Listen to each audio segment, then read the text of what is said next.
Hey, what's up, guys? It's Flashwing out here in the garage today. This is a few days after the video that you just recently saw about some of the issues with July 4th weekend regarding having my peg and shifter ripped off. So I'm going to do something a little bit different today. This is kind of a tradition that a friend of mine put me on a few years ago, and something that I've tried to do every year on the 4th of July for Independence Day here in America. And that is the reading of the actual Declaration of Independence. Hearing about the Declaration, I don't really know anybody that doesn't quite know what it is, but I found it refreshing to be able to read the Declaration every year, to be able to remind myself about the principles and the foundations of the things that started this country, and as well as helping to refresh my memory in respect to modern times and the things that we've been going through now. So many of you may be familiar with the Declaration of Independence. Some of you may not even have never read it before, but I would just ask you, take a few minutes out of your day to sit with me here, and let's go through this together. In Congress, July 4th, 1776. The unanimous declaration of the 13 United States of America. When in the course of human events it becomes necessary for one people to dissolve the political bands which have connected them with another, and to assume among the powers of the earth the separate and equal station to which the laws of nature and of nature's God entitle them, a decent respect to the opinions of mankind requires that they should declare the causes which impel them to the separation. We hold these truths to be self-evident, that all men are created equal, and that they are endowed by their Creator with certain unalienable rights, and among these are life, liberty, and the pursuit of happiness.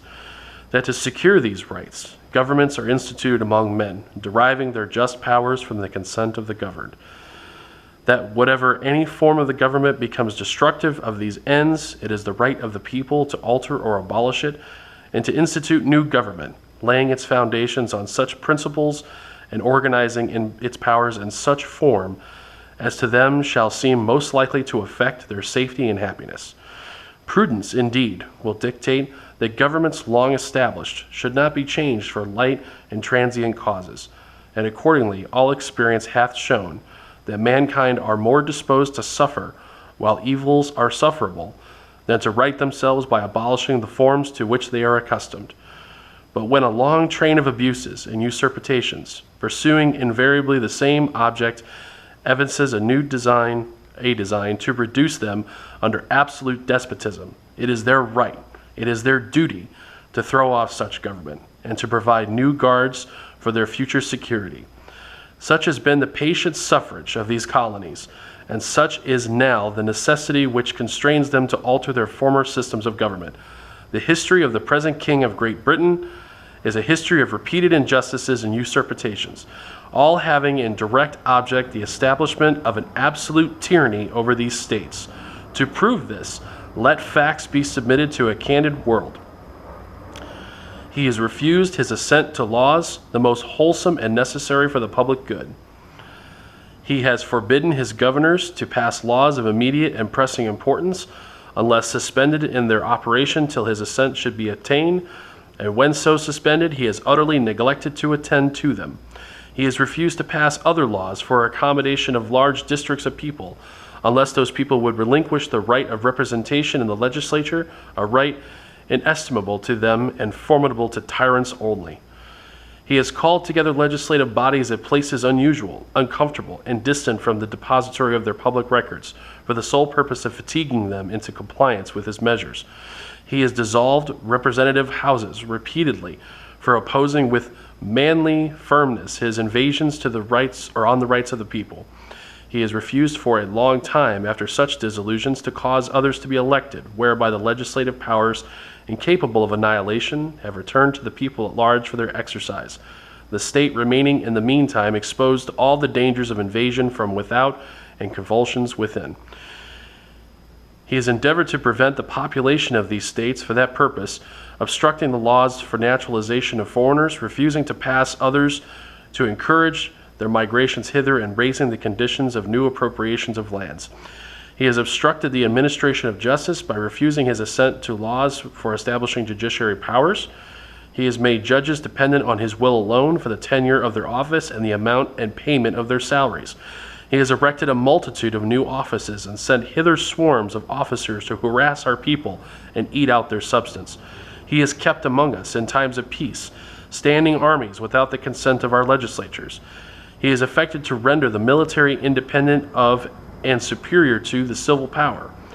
He has combined with others to subject us to a jurisdiction foreign to our Constitution and unacknowledged by our laws, given his assent to their acts of pretended legislation, for quartering large bodies of armed troops among us, for protecting them by a mock trial from punishment for any murders which they should commit in the inhabitants of these states, for cutting off our trade with all parts of the world, for imposing taxes on us without our consent, for depriving us in many cases of the benefits of trial by jury, for transporting us beyond seas to be tried for pretended offenses, for abolishing the free system of English laws in a neighboring province, establishing therein an arbitrary government and enlarging its boundaries so as to render it once an example and fit instrument for introducing the same absolute rule into these colonies, for taking away our charters, abolishing our most valuable laws, and altering fundamentally the forms of our governments, for suspending our own legislatures and declaring themselves invested with power to legislate for us in all cases whatsoever. He has abdicated government here by declaring us out of his protection and waging war against us. He has plundered our seas, ravaged our coasts, burnt our towns, and destroyed the lives of our people. He is, at this time, transporting large armies of foreign mercenaries to complete the works of death, desolation, and tyranny, already begun with circumstances of cruelty and perfidy scarcely paralleled in the most barbarous ages, and totally unworthy the head of a civilized nation. He has constrained our I've lost my place. He has constrained our fellow citizens taken captive on the high seas to bear arms against their country, to become the executioners of their friends and brethren, or to fall themselves by their hands. He has excited domestic insurrections among us, and has endeavored to bring on the inhabitants of our frontiers the merciless Indian savages, whose known rule of warfare is an undistinguished destruction of all ages, sexes, and conditions. In every stage of these oppressions, we have petitioned for redress in the most humble terms. Our repeated petitions have been answered only by repeated injury.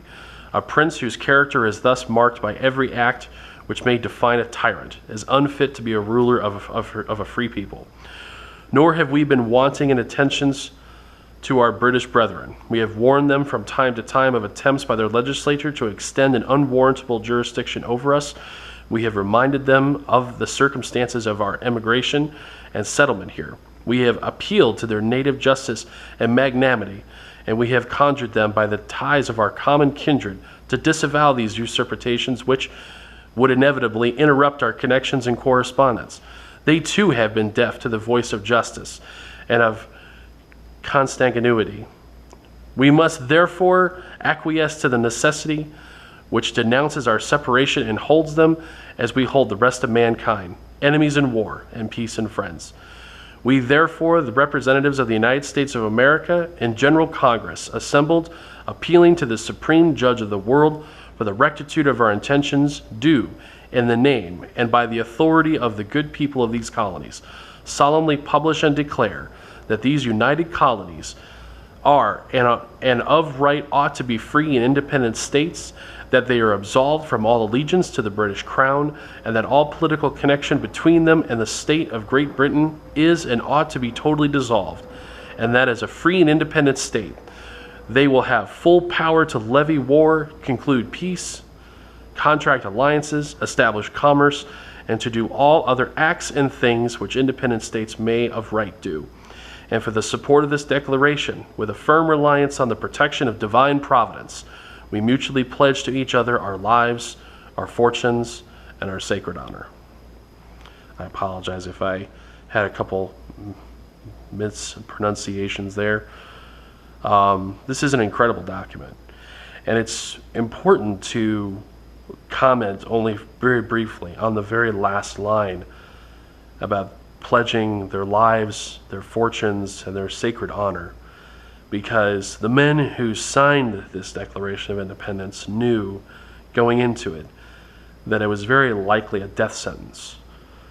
They understood that this meant that they may sacrifice their riches, they may sacrifice their families, they may sacrifice their lives. And some of them did. Some of them sacrificed some of them lost their lives. Some of them went broke. They gave up everything for the foundation and establishment of this country. So I hope you enjoyed the reading. I don't normally do narration, so this is a little bit of a difficult experience for me, but I wanted to make sure that I shared this with everybody today. So when you're out celebrating the 4th of July today, this is what you're celebrating. Family is important, and that's also a very important part of this. But don't forget that this document and these actions are the reason why we celebrate today. Thanks for spending some time with me today, guys. Have a great 4th of July, and we'll see you soon.